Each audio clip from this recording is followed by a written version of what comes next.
저는요, 우선 첫 번째는 TCI 검사를 해서 초반에 이제 이 아이의 성향과 기질을 파악한 상태에서 선생님들한테 공유를 하고요. 또 학부모님과 같이 공유를 하고, 그 다음에 매일 아이들의 그 성향에 대한 또 행동에 대한 것들, 학습에 대한 걸 보고서를 매일 받아요.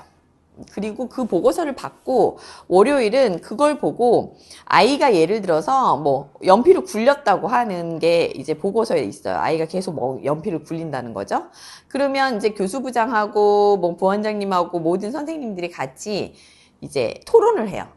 이 아이가 왜 굴렸을까? 그럼 이제 긴장도가 심하죠, 보통. 이 아이가 왜 굴렸을까라고 하는 질문을 받은 적이 한 번도 없는 선생님들이 질문을 받는 순간 다각적으로 생각할 수뿐이 없게끔 계속 교육을 철저하게 정기적으로 하고 있다라는 거. 그렇게 하고 있다는 건 보고서를 쓸 때도 아이들을 관찰하지 않고는 쓸 수가 없고요. 또 그런 관찰 내용을 갖고 같이 상의하고 토론하면서 선생님들과 이런 이야기를 나눈다는 건 다른 영유든 어떤 어학원이든 유치원이든 어린이집이든 절대 할 수 없는 영역들을 저희는 하고 있고, 그게 결국은 아이 한 명 한 명이 너무 소중하고,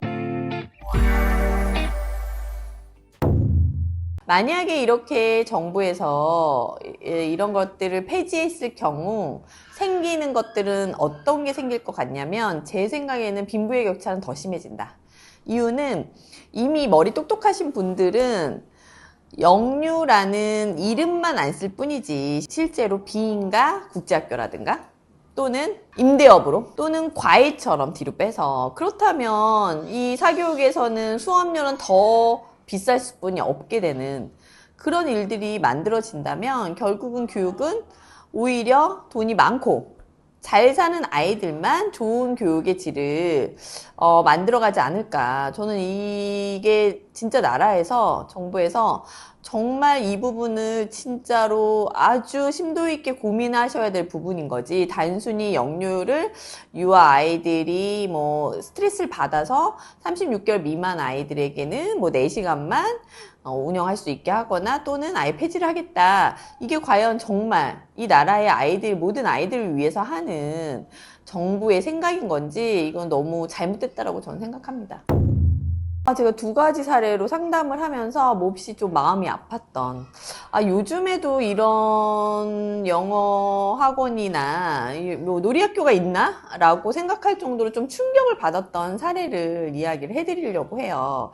우선 이제 이 학부모님 상담 오셨을 때 이 원에 대한 신뢰에 대해서 상당히 조심스럽다는 생각을 했고요. 그래서 어떤 일 때문에 그러냐라고 이제 여쭤봤더니, 아이가 원에 있었는데 그 아이가 좀 더 뭐라고 그러죠? 보통의 아이들보단 이렇게 좀 가만히 있거나 이렇게 소통하거나 이야기할 때 이 아이가 이야기를 한다기보다는 뭔가 책을 좀 더 본다거나 또래 친구들과 논다기보다는 뭔가 활동을 할 때 좀 집중해서 뭔가 빠져서 한다거나 이렇게 했을 때 이거를 선생님 입장에서는 상호작용이 안 된다. 그렇게 이제 표현을 하면서 뭔가 이 아이가 잘못된 것처럼 계속 피드백을 줬다는 거죠. 그래서 아닌데 아이가 정말 뭔가를 했을 때 좀 몰입해서 생각해서 집중하는 이 아이에게 어떻게 보면 그걸 장점화 보지 않고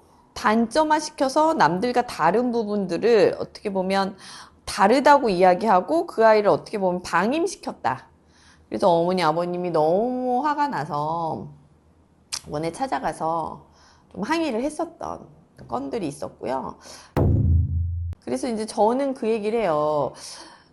우리 아이가 다른 아이랑 다르다고 해서 그 아이가 제대로 된 발달을 하지 못한 건 아니거든요.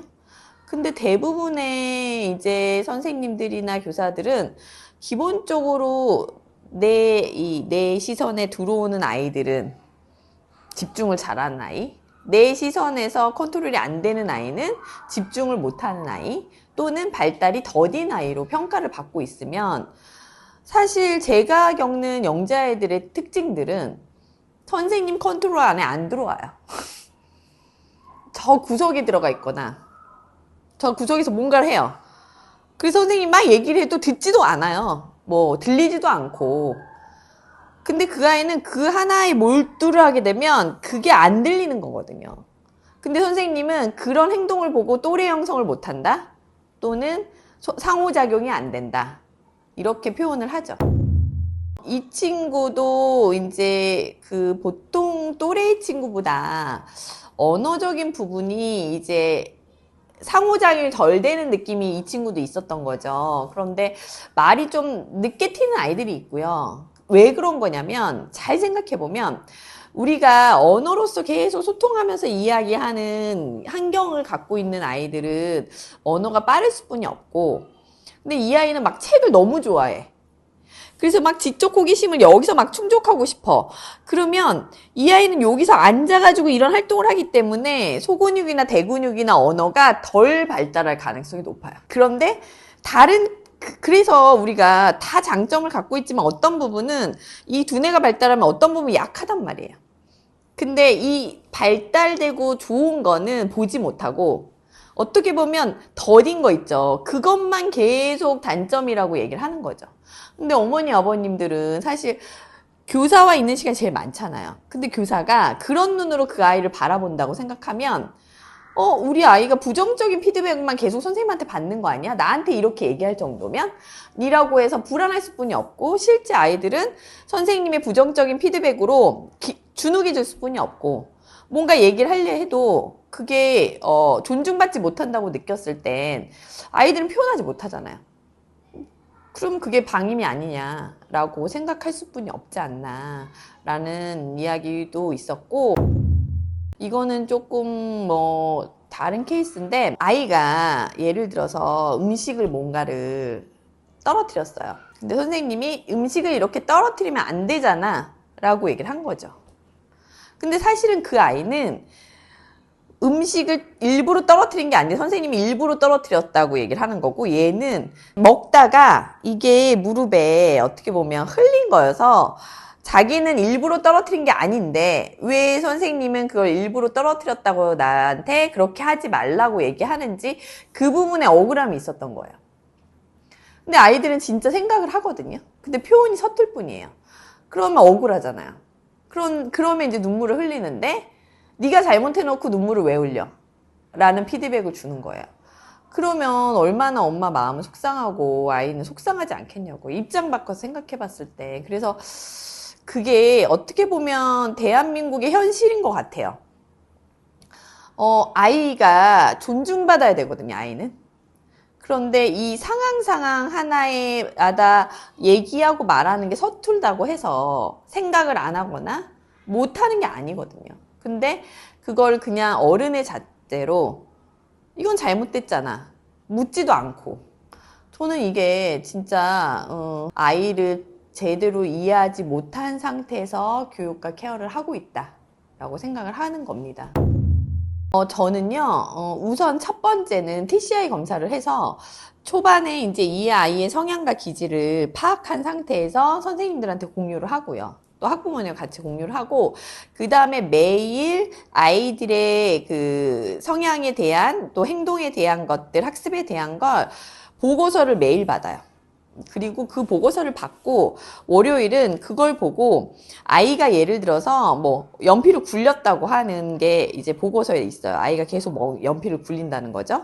그러면 이제 교수부장하고 뭐 부원장님하고 모든 선생님들이 같이 이제 토론을 해요. 이 아이가 왜 굴렸을까? 그럼 이제 긴장도가 심하죠, 보통. 이 아이가 왜 굴렸을까라고 하는 질문을 받은 적이 한 번도 없는 선생님들이 질문을 받는 순간 다각적으로 생각할 수뿐이 없게끔 계속 교육을 철저하게 정기적으로 하고 있다라는 거. 그렇게 하고 있다는 건 보고서를 쓸 때도 아이들을 관찰하지 않고는 쓸 수가 없고요. 또 그런 관찰 내용을 갖고 같이 상의하고 토론하면서 선생님들과 이런 이야기를 나눈다는 건 다른 영유든 어떤 어학원이든 유치원이든 어린이집이든 절대 할 수 없는 영역들을 저희는 하고 있고, 그게 결국은 아이 한 명 한 명이 너무 소중하고 또 얼마나 소중하게 키운 아이들인데, 그런 것들을 집이 아닌 이런 공간에서 존중받지 못하는 부분들이 생기는 건 절대 안 된다. 저는 그렇게 생각하고요. 또 그래야 결국은 아이도 안정감을 갖고 이 원을 행복한 공간을 생각하고 자기의 이런 것들을 무궁무진하게 펼칠 수 있지 않을까? 그래야 성장하는 거 아닐까라고 말씀을 드리고 싶습니다.